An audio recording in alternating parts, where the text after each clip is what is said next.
السلام علیکم ورحمۃ اللہ وبرکاتہ۔ میں شروع کرتا ہوں اللہ کے نام سے، وہ بڑا ہی نہایت رحم کرنے والا ہے۔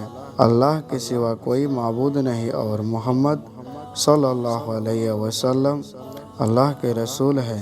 سبھی تعریفیں اللہ ہی کے لیے ہے۔ اعوذ باللہ من الشیطان الرجیم، بسم اللہ الرحمن الرحیم۔ حضرت عبداللہ بن عمر رضی اللہ عنہ نے کہا کہ نبی کریم صلی اللہ علیہ وسلم ایک سفر میں ہم سے پیچھے رہ گئے، پھر کچھ دیر بعد آپ ہم سے ایسے وقت میں آ ملے جب عصر کا وقت تنگ ہو رہا تھا اور ہم جلدی ہی وجہ سے پاؤں پر مسح کر رہے تھے۔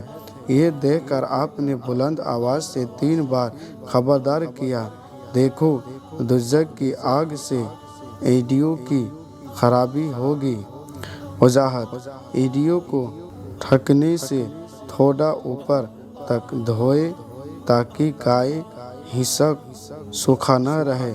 پیروں کا ٹھکنوں تک دھونا فرض ہے، جیسا کہ قرآن میں سورہ مائدہ آیت نمبر 6 میں ہے۔